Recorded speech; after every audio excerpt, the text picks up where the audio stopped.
the weekly meeting of the Queen City Improvement Bureau. Each week, the dedicated staff of the Bureau meet to file recommendations, make reports, and survive on water that drips from the boiler pipes as they attempt to sleep on a bed of dot matrix printer paper. Maybe one day they'll escape from the subterranean hell that is this subbasement, but until that day comes, this city is not going to improve itself. So here we stay, improving things. This meeting is now in session. Hello. Oh, hello. How are you doing? Oh, man.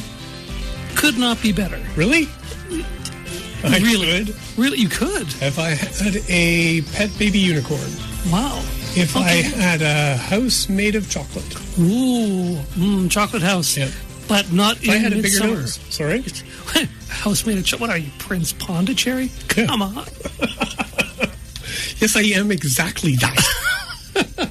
Well, we all know what happened to Prince Pondicherry. His gigantic chocolate palace melted away. Did it? Yep. That's sad. Yeah. Yeah, and he woke up swimming in chocolate. Did he? Which actually sounds pretty good, to be honest. It does, actually. You know, I think for like an object lesson, it gives the wrong message. You're it's right. Like, be a Prince Pondicherry. Build your house out of chocolate. Be the best Prince Pondicherry that you can be. So, I have no, like, that's a Roald Dahl book. What? Is it? Yeah, and I'm just wondering if maybe that is, like, just a tremendously terrible thing to actually say. Yeah. Like even to say that name might actually be, like, kind of lousy. So, if it is, I do apologize. I didn't want to say anything, but I'm pretty sure that's the book in which he basically outs himself as like a fan of Hitler. Yeah. Great. All right. Well, it was part of my childhood, that old Roald Dahl stories. Yeah. So, it happens. Yeah. Broke Derrida. What's that? It broke Derrida. All his best friends turned out to be fascists. Really? Yeah. At the end of his life, he was just like, oh my God, everybody I knew and loved was a fascist. What have I done with my life? They're all dead, so I can't... You can't even difference them. That's in the nose. Difference them in the Puh! I erase the trace. Puh! Yeah. I collapse the binary opposition. Anyways. Ouch. Hey, should we do an attendance? Oh, why not? Why not indeed? You know what? What? The thing is, every day I get up, there you are. Yep. We do our work together, and then we have our meetings. Yes. Which, according to public city outreach directives, we broadcast. Yeah, we have no choice in this. And every week we take attendance. Yes.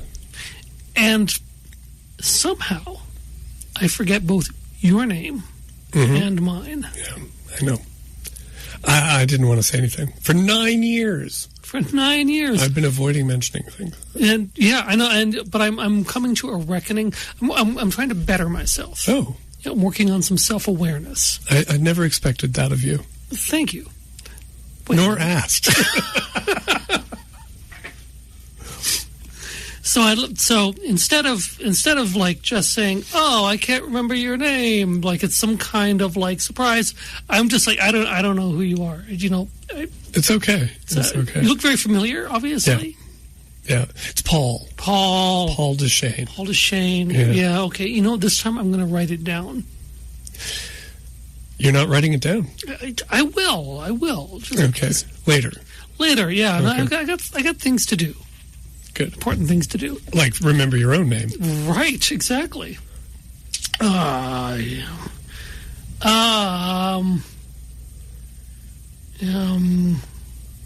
Ron, Matt. No. I think I'm getting the letters mixed up. What about Aiden? Yeah, that's your first name. Okay. Yeah. You could just stop there. All right. Okay. Aiden M. Aiden M. Yeah. Morgan. Aiden M. Organ. Yes. Cool. Yeah. All right. So we have things happening in the Queen City. It has been an action-packed week, sir. Oh, do tell. Yeah, so there was a council meeting. Well, there wasn't. There was an executive committee meeting, and then there was a micro-council meeting on Wednesday, February 5th. Yeah. So how long was it a micro-council meeting in the sense that it was short, or there were a few members? No, it was short, but it was only short by comparison to the Maxi executive committee meeting. Right, okay. Right.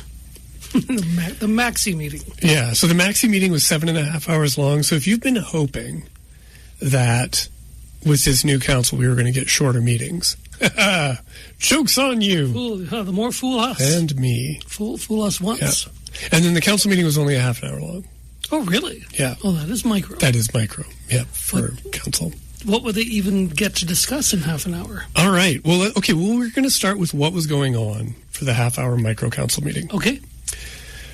Do you remember the Community and Social Impact Regina Incorporated? In CSIR, yes. Yeah. Or they call it CSIR. It's not as good a name. No. So this municipal corporation was started in, I believe it was 2022, and the goal of this was to implement the community safety and well-being strategy. Well-being strategy. Yes. Now, we had before this, so the community safety and well-being strategy predates this by quite a lot, and there was a community safety and well-being subcommittee, right? An advisory committee of council.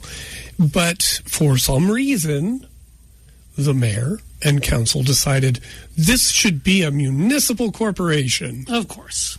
Right. So they hived it off. They gave it a budget. They had to go off and hire assemble a board. So a whole new board of 10 people, 8 people, something like that. And then hire an executive director who was then supposed to hire staff.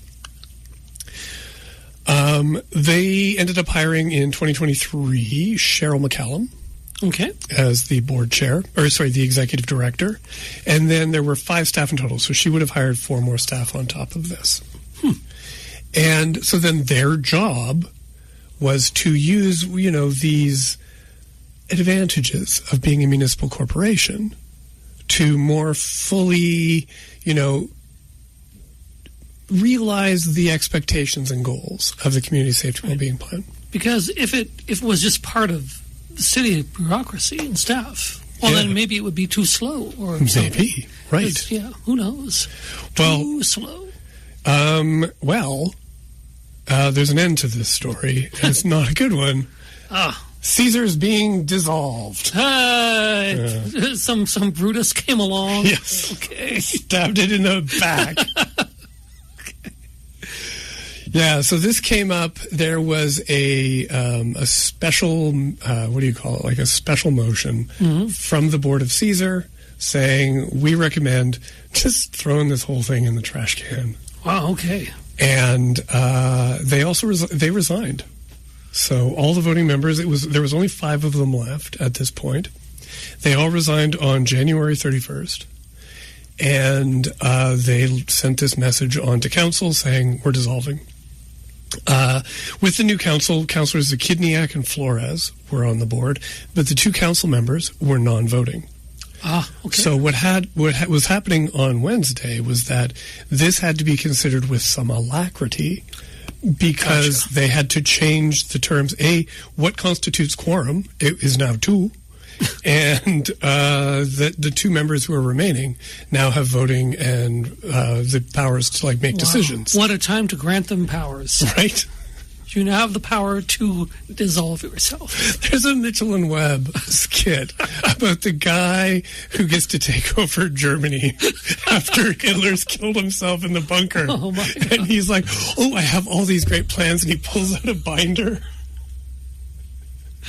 And then, he just has to accept the terms of surrender. But it's a wonderful sketch. Yeah. And I do enjoy the implication that CSIR is somehow analogous to Nazi Germany in this. Way to throw them under the bus. Yeah, they're not though. I mean, okay, so they're allied bus. Yeah, the CSIR was supposed to be implementing strategies. God, I'm horrible. CSIR, don't you mean Hitler? I'm going to be in so much trouble because this organization was supposed to be implementing policies around accessibility, anti-oppression, anti-racism, collaboration, diversity, equity, intersectionality, inclusion, reconciliation. So it's kind of exactly the opposite. Yeah, it does not seem like a thing that Hitler would be into, to be honest. No, exactly the opposite. So all those jokes, please ignore. Please ignore. We should just say that every 10 minutes or so with the show. Please ignore. Yeah, there should be a klaxon that goes off. Could we strike this from the record? Where are we? Okay. They, So Zakidniak and Flores are still going to be able to vote, and that's what happened. So they considered the report saying we're going to dissolve CSIR, and what are we going to do with $1.6 million that they get as a budget? So over $1.5 million every year they were getting as a budget to implement this plan. Okay. Considering that there is an 8.5% mill rate increase coming up in this budget, there were some hungry faces among city councilors looking at $1.6 million going, what can we spend that on? Yes. But there was a motion passed by Councillor Froh saying, let's make sure that we use this for the dissolution of the organization and then use whatever we need for community safety and well-being initiatives with that money, and then whatever's left over can be used for whatever else. Right.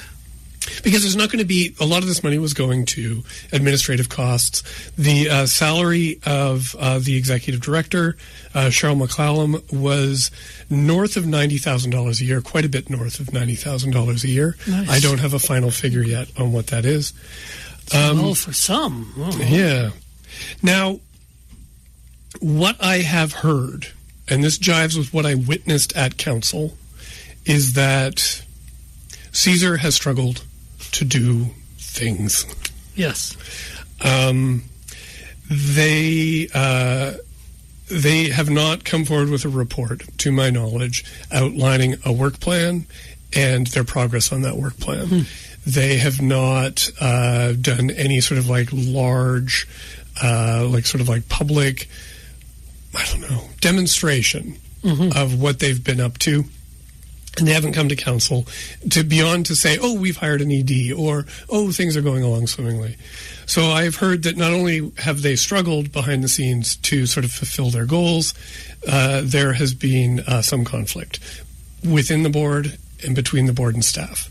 And that this contributed to, apparently, some board members, the board that resigned on Friday was not the original board. And they lost members along the way due to people being frustrated by the slow movement of CSIR at fulfilling their mandate. Just get across that Rubicon. Yeah. Taking a while. So this leaves a lot of questions open with CSIR closing. Council asked none of the questions, I think, that were required of such an enormous thing. They would have been around for 2 years at full funding, and Council did not ask, why is this happening? Council did not ask. They mainly focused on, what are we going to do with the money now? They did not focus on, why did this happen? How can we avoid this mistake in future? After the meeting, there was a press conference with Councillor Zakidniak. She was deputy mayor that day. Our mayor, by the way, is on a flight to the Big City Mayor's Caucus, his first. So he was only there for the first few minutes of the executive committee meeting, and then he had to jet. I'm not sure where to. Yeah, literally. So I asked Councillor Zakidniak a few questions as a remaining member of CSIR.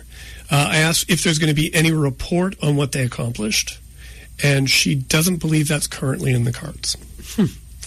I asked if there's going to be a report on finances and what was done with its annual funding and what, if any, reserves are left over.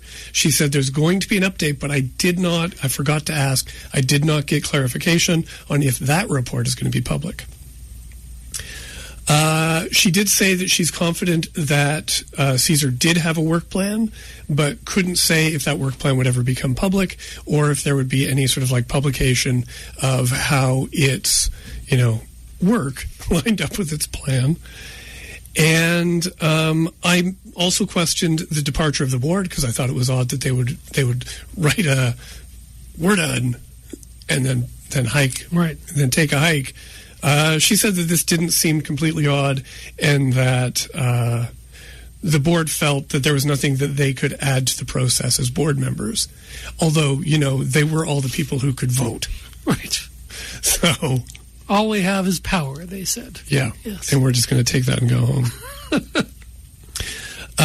Yeah. So anyways, like I said before, this used to be run out of City Hall, and there used to be a community safety and well-being committee. There was one delegation who did show up and spoke in defense of the goals of CSIR, and to say, please make sure that you restore that community outreach and that community focus. Don't just bring this into city admin. Did they come there to praise CSIR, not to bury him?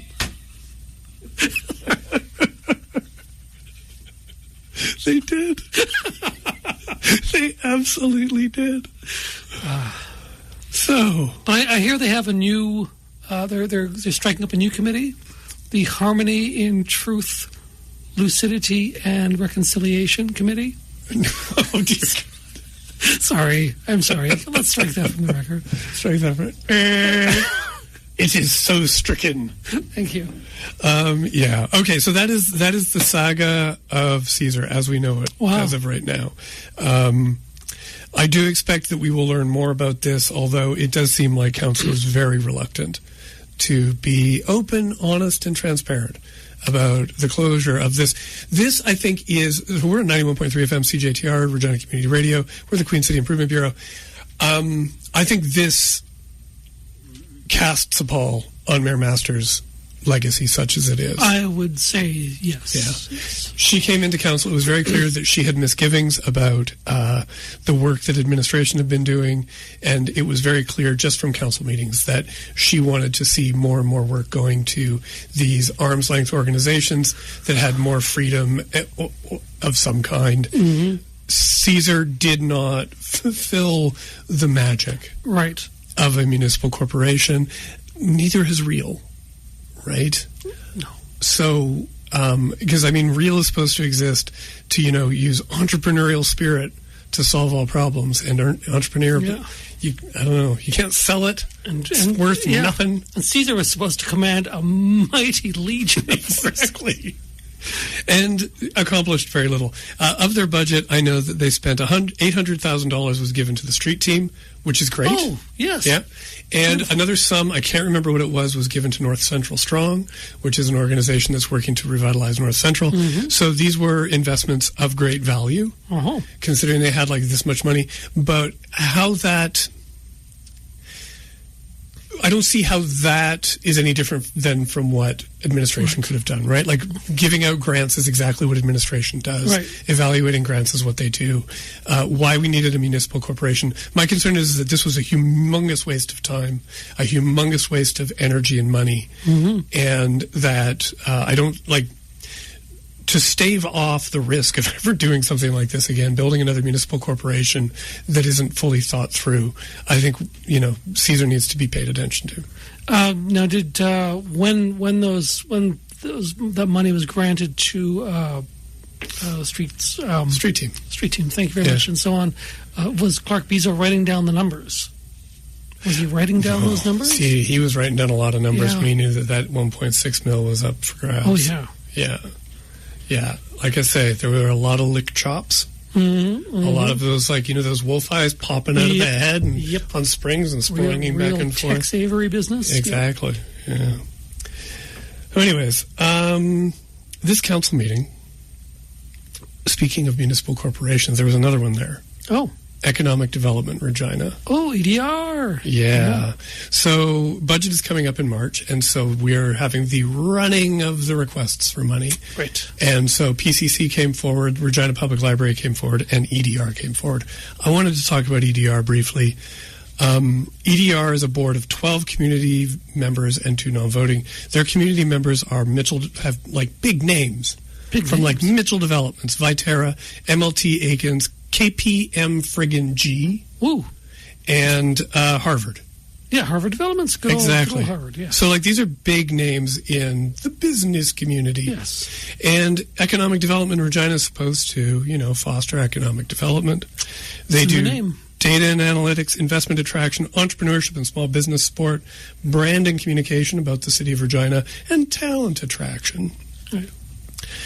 So they were asking for their core funding of $2.1 million, and they wanted $400,000 extra dollars this year. So it was a 25% increase, I think, in their budget. Mm-hmm. I hope we get $400,000 more development, economically speaking. Better, right? Yeah. So, and they're doing things,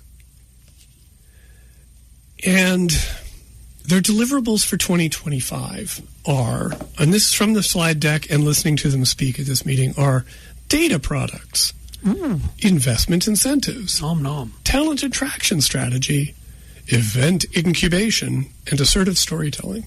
I'm a little worried about the event incubation, but that's okay. Yeah, well, they're saying that they want to hold a next big industry-level event. Oh, yeah. Whatever that means. And this was something that I found frustrating. It wasn't just frustrating, it became hilarious about economic development in Regina's presentation, because they seemed very important. And councillors who typically are very, watching the pennies, throwing nickels around like their manhole covers, were just so in love with EDR. Well, all the people on EDR are very, very handsome, obviously. They are. Yeah. They're the hottest of the municipal corporations. The hottest of the municipal corporations, indeed. So there you go. Yeah. That's why they got they brought the Riz, is what I'm saying. They did. Yeah. And they had people like, Councillor Siklis just swooning for them. Oh, well, Councillor Siklis he's a sucker for the Riz. He is. Yep.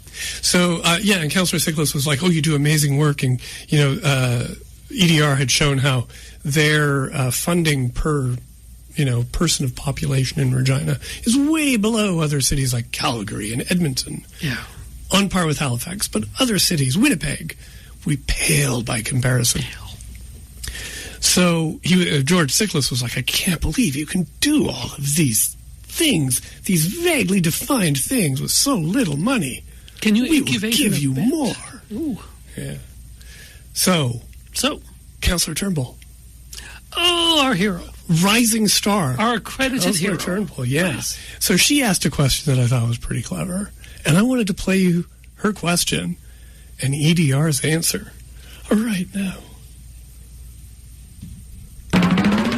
Next, Councillor Turnbull, please go ahead. Hi. I was wondering how you do your measurables and determine your stats and numbers of your economic impact. I guess those would be your KPIs, to quote the key performance indicators. But how do you come up with the numbers? I noticed it says $100 million in economic activity for local businesses. Where do those stats come from? Sure. So a couple different ways to measure the kind of impact that we do. So there is the rolled up economic impact work that we do. I will make a note of caution around economic impact numbers, is that we get asked to do this a lot by a lot of different organizations, and sometimes we do it ourselves too. The economic impact of doing anything will be something. And so it is maybe the start of a conversation, not the end, I would say, in terms of what a KPI or what a reason for doing something is. When we talk about internally KPIs for us, we really focus on I'll use investment attraction as an example. Are we qualifying, of all the leads we get, it's like a triangle. We have a lot of them at the bottom, and then as we work through our qualification stage, are we doing a good job of throwing out the ones that aren't ready, or we'll park them and maybe they'll be ready when different economic circumstances come or there's better business? But are we consistently moving through a system where we're having fewer leads, but the ones we do have are ultimately more actionable? So for an example, I would like to always have probably around 50 active leads in our pipeline. I would like to have 6 to 8 that might land here within a calendar year. And I think we're there. I think that's the process we use. I don't know that the size or potentially economic impact of any one of those companies I would consider a KPI. We're really looking for companies that want to locate here, either lease some office space, build a building, and hire some people. Those are very economically important companies for us. less so on what the economic impact is. So that's a very microcosm view of how we view KPIs. Okay, so those economic impact numbers are used quite a bit in all of our reports, not just this one, and with other organizations. So would you say they're not a great measure? No, I think they're through the chair, I think they're a very important measure. I just think it needs to be viewed in the context of other decision-making apparatus. Like, we often get asked to produce an economic impact analysis like it's the period on the end of the sentence, and I would prefer it to be viewed as the capital letter at the beginning of the sentence. So that was Economic Development Regina's CEO providing a masterclass in saying words. Yes. Well, I think what you understand is there's a triangle in there. Yep. I wasn't sure. I didn't see all 3 points or any points of the actual triangle mentioned. But there's a triangle. Yep. And the economic impact of anything is doing something. Yeah. I'm going to get that tattooed on me somewhere. Because, I want that on a T-shirt. Yeah, I know. I want that inked directly on my skin so I can look at it every day. Yeah. Yeah. Or on my back so that the people on the beach can look at it. Yeah. Every day. Assuming I go to the beach every day. I also love the idea that, the work that they do, that people want it to be the period at the end of the sentence. But it's the capital at the start. Yeah. It's not punctuation. It's not punctuation. It's right there. It's tall. Yeah. It starts. Yeah, the numbers involved in all of those things with events, especially with things like events, often they're hard to understand because they go through proprietary algorithms, and it's often relies on multipliers that can look like a lot of things. Yeah. I don't want to go into too much detail on that, but that's where it goes. So I can understand him being a little hesitant to just say, yeah, these numbers are great and we stand by them. Yeah. He's kind of retreating from that. At the same time, though, I think it's a fair question.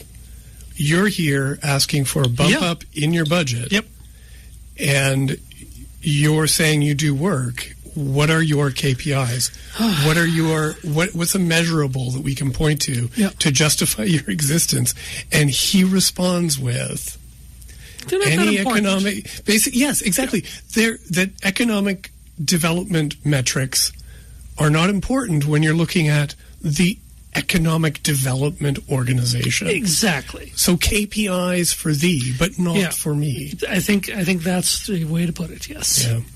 Anyways, we should go to Innovative Revenue Tools, and when we come back, we have a surprise. Ooh, I like a surprise. Yeah, surprises are good.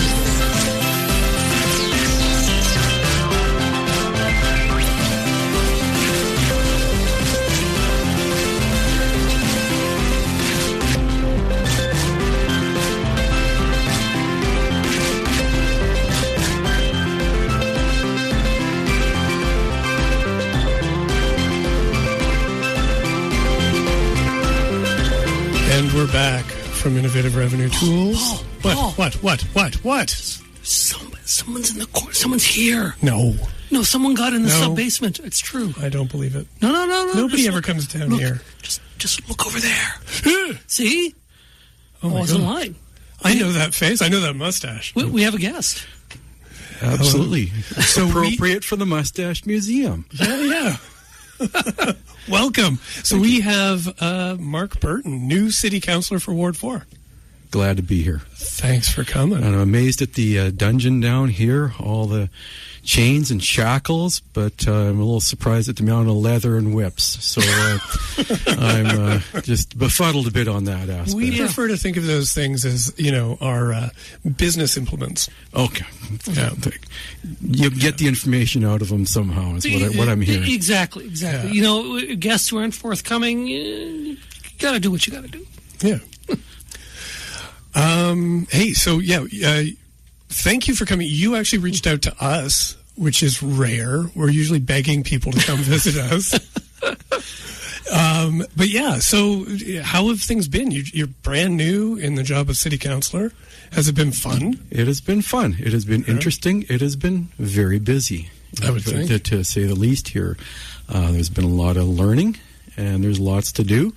We got a bit of cleanup to do from old things left on the docket from previous council, so trying to clear a bit of the decks there, deal with that. And then there's this big hill to climb called the budget that we need to climb it because it's there. Yeah. Mm-hmm.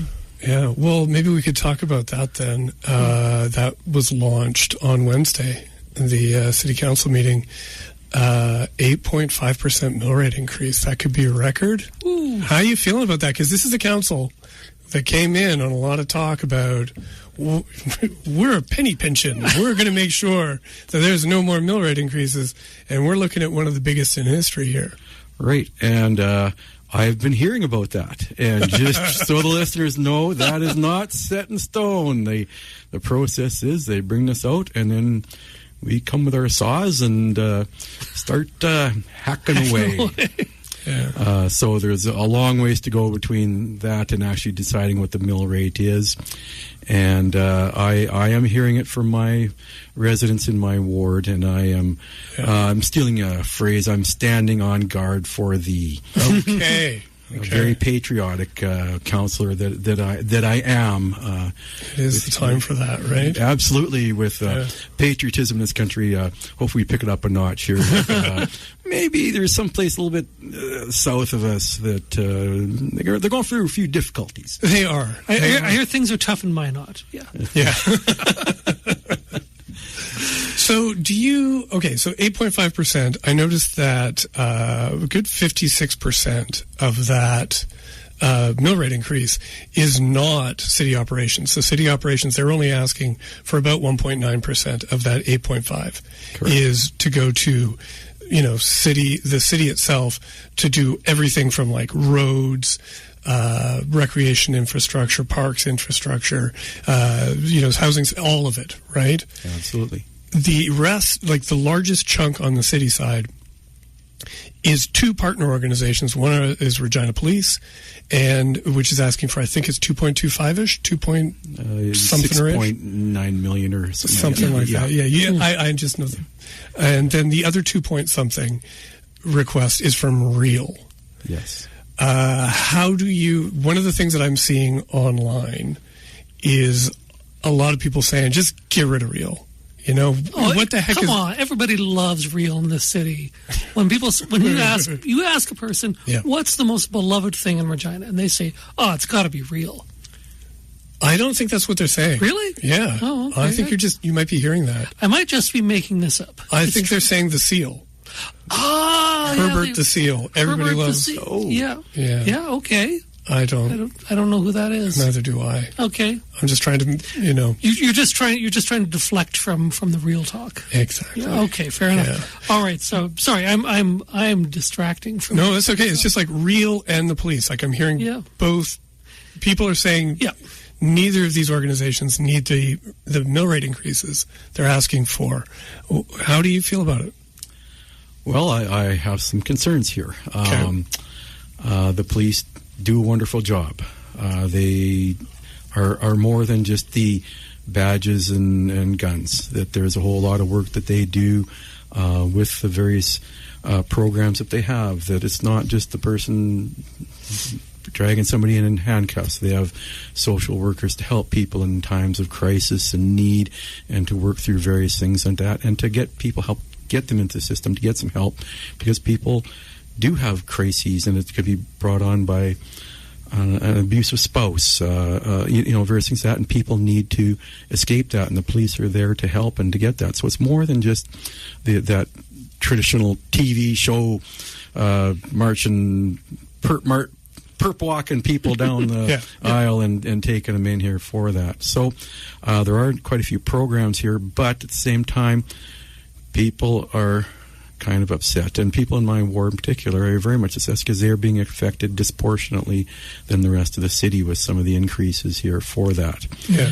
So I am still working my way through I will pull my rookie card out, just flash that around for a little bit here. It's my first day. Oh yeah, absolutely. And I've been learning a whole lot. So that is to be determined, and we have to look at the various other things that are coming down the pipe as well. Yeah. There's a number of other items that are in there from the library, and as you mentioned, Real that has seemed to have blown up there.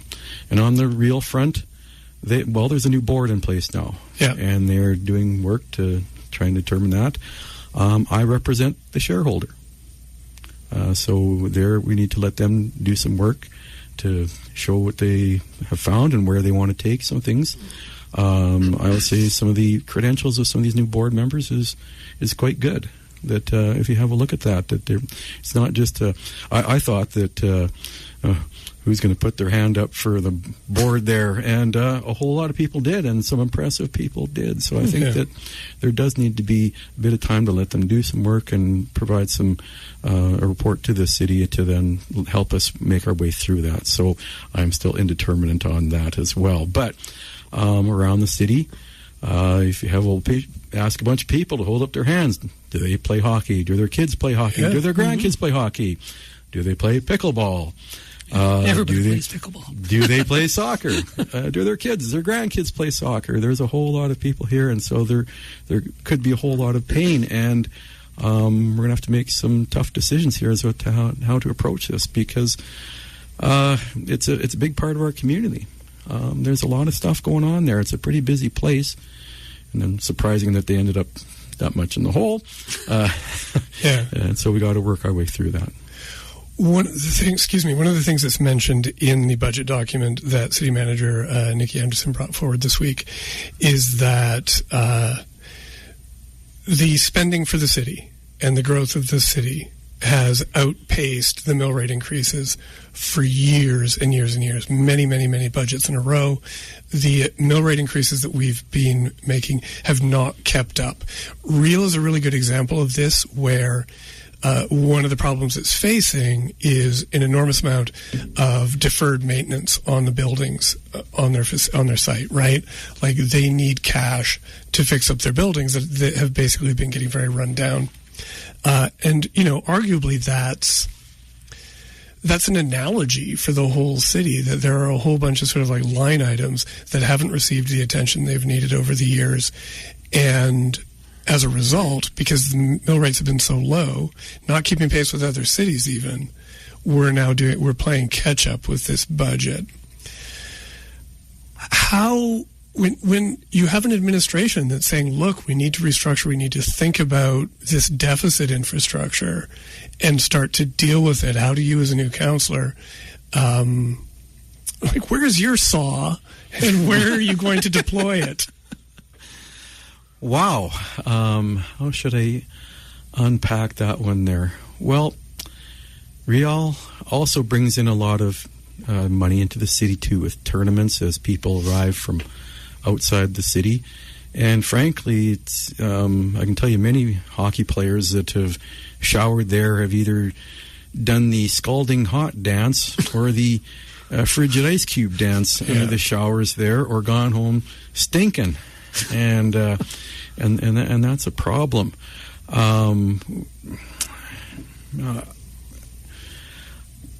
Where should I take this here? The maintenance that has been deferred. You're talking about the mill rate not keeping up, and I wish I had my time machine to go back and maybe there's the records. Maybe some experienced people in the Queen City Improvement Bureau might tell me.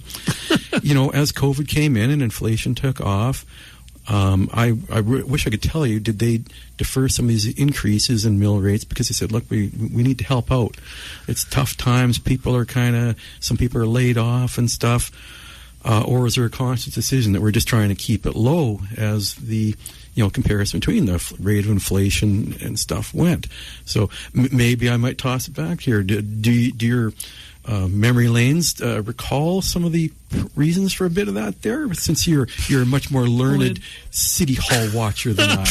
We're down here in the basement, man. Nobody tells us anything. I remember like federal programs were a big thing, and I remember that Real asked for So I think Real asked for some bailouts during COVID.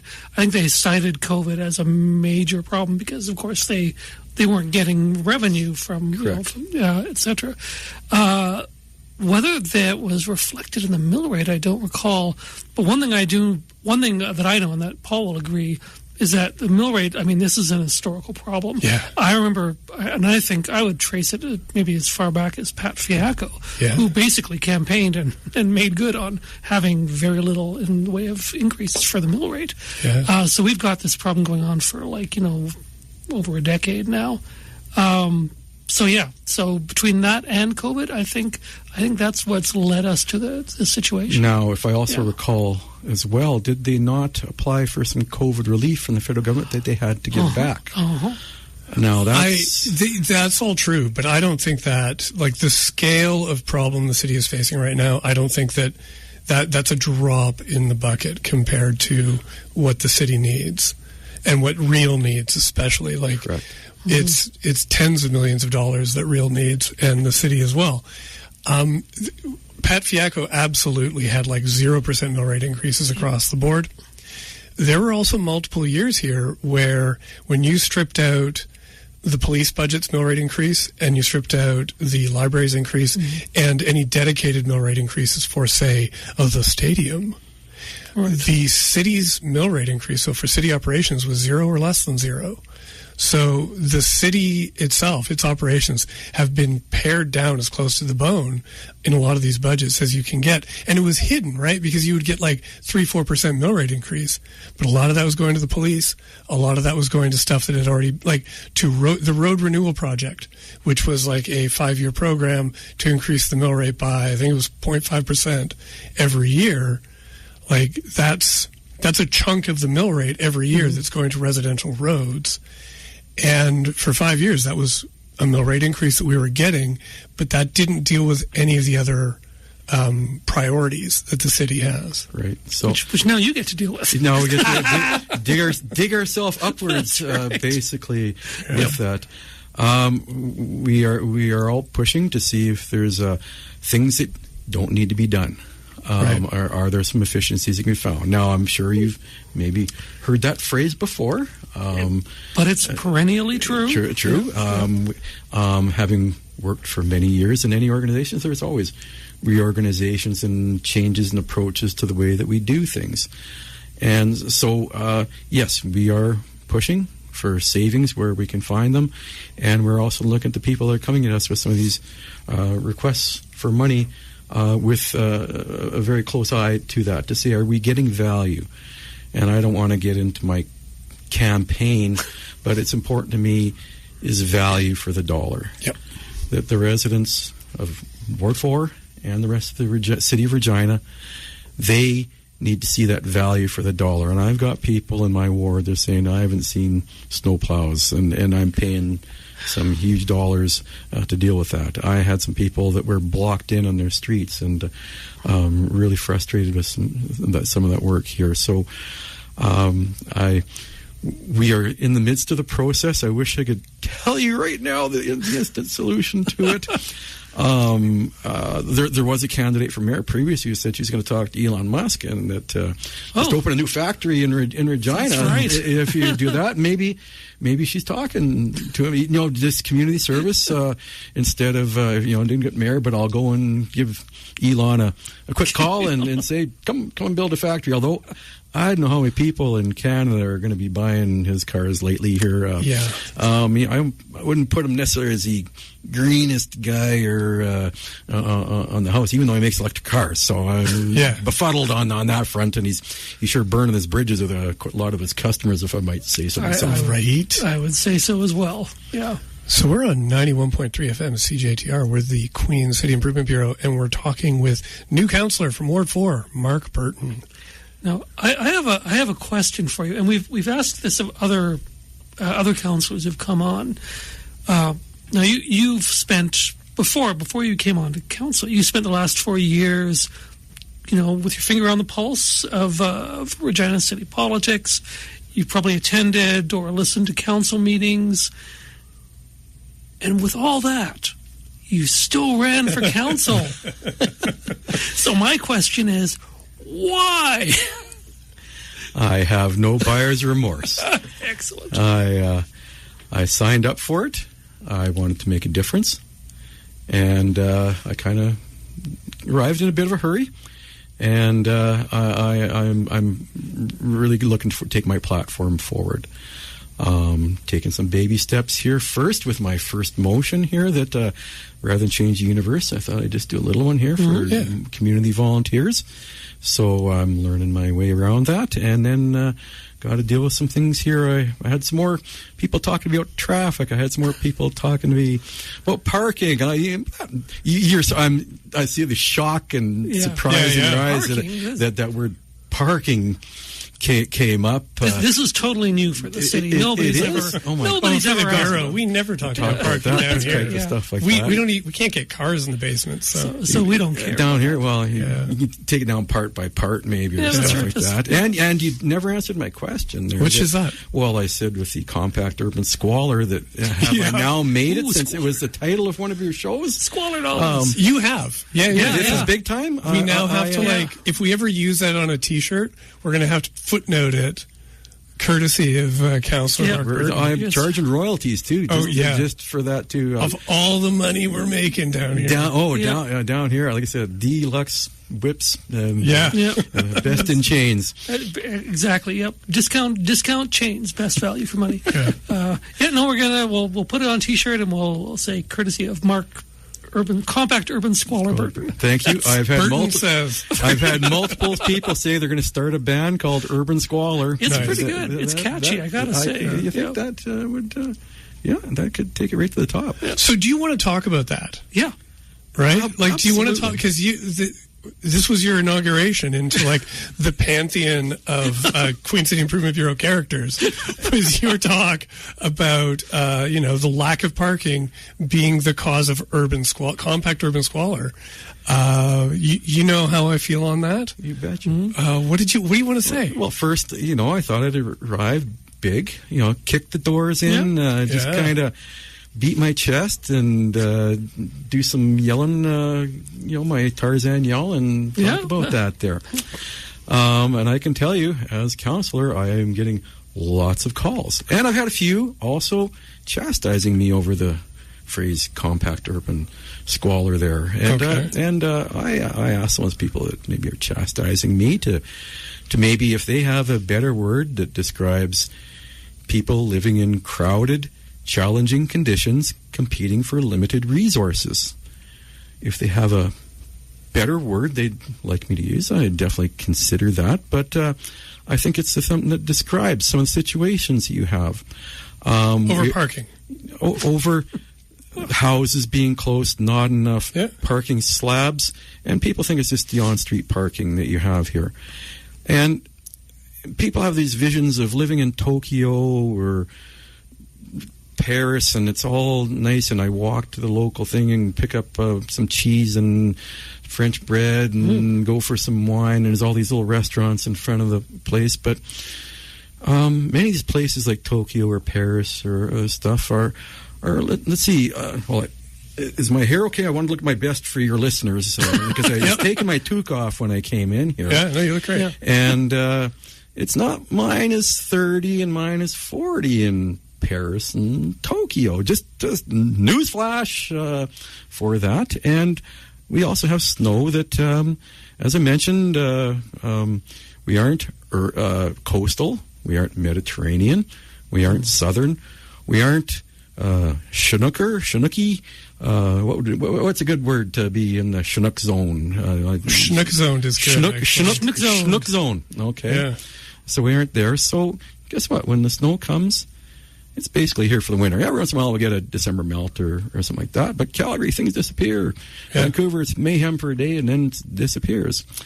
And I've got people telling me about how the city people are struggling to plow their streets because they're so narrow and there's cars and they don't want to damage people's cars. And then there's a big ridge of snow and then they can't even open their door and they're worried about that. Yeah. And then I have people talking to me about the fact that, I did clear the place in front of my house and then I went and got my car. By the time I got back, somebody else parked there. And So as I describe these things, I aspire to some of these denser places in certain parts of the city. Yeah. But if you're living close to the edge of the city, I'm going to suggest to you, you're probably taking the car. And people say, let's take the bus. Like that. And I'm pleased. My son regularly takes the bus. And I challenge people to take the bus as they're dragging their 3-year-old and carrying their 1-year-old, and then they got their bag and stuff on top of that, and it's minus 30 or minus 40. As you're doing some of these types of things, I'm trying to get to my ball hockey game. I got to drag a bag. Doesn't quite work. And so I said, face it, that we do have to have cars in Regina. And there's many people that don't have cars, that perhaps live closer to downtown, and they live their life very happily and enjoy that. And some people ride their bikes all winter. Rock on. That's all great. But there's many people that got to get their kids to the Wickenheiser in the northwest, and they got to get their kids to the Schmerler in the southeast, to the pool there, and then they got to go downtown here, and then they got to get to Riel and Evraz Place and all the different things and Cooperators, and then they got to go to Costco. The bus ain't cutting it here for some of those types of things like that. So I definitely want to say that, there was a motion came up just here about parking to change the taxes for some of the parking downtown. And I said in particular that area south of Victoria. Hey, let's do so. I'd love to see a crane there and have some movement for there. And as I asked the one person talking to it about what about the parking, that I don't think they're going to build an apartment building right beside the railway tracks, the serene living by the CPR, right. Not quite as serene as they might hope, or maybe the sales pitch they'll turn up the woo, blow your own whistle and I remember when affordable housing was promised a long time ago. Well, there is. Yeah, but anyway. Yeah, so anyway, absolutely, I'd like to see some things go there. I enjoy the Cathedral Arts Festival. I enjoy walking along 13th Avenue.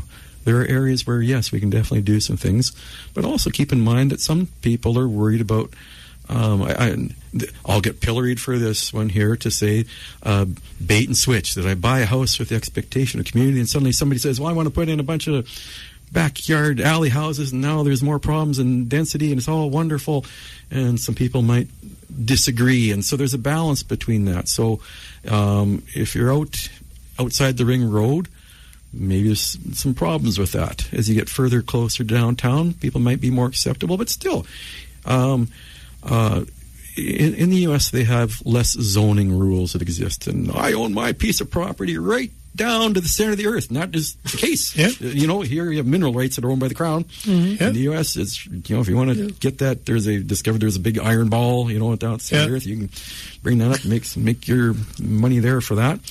Well, guess what? It's a bit different here in Canada. We do like to do some rules to allow people to know that I don't buy that piece of land, and hey, we're putting in the swine farm right now. I hope you enjoy the smell of pigs, because I'm going to be raising them. So we got some rules. We got rules about chickens, various things like that. So we can have rules about chickens, but we say, let's put in more 3 back alley. What's the term for those? They call them carriage suites, or what? Secondary suites. Secondary suites. Yeah, and laneway suites. Laneway suites. That's what I'm looking for those.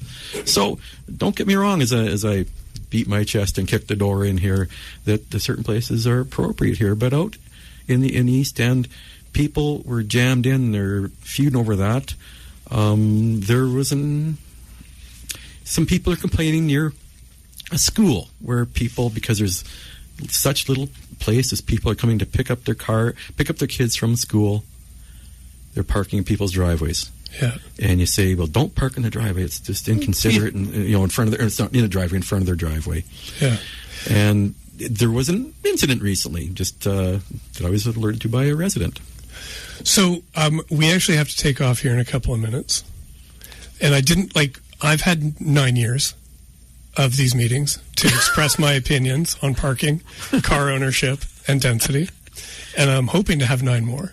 So I wanted to make sure that you got to say your piece, but I do want to make sure that I point out that I disagree with everything you said. Oh my God. That was exciting. I was listening to that and going, Paul just disagrees with the whole lot. I was enjoying it. From premise 1 to your conclusion, I completely disagree.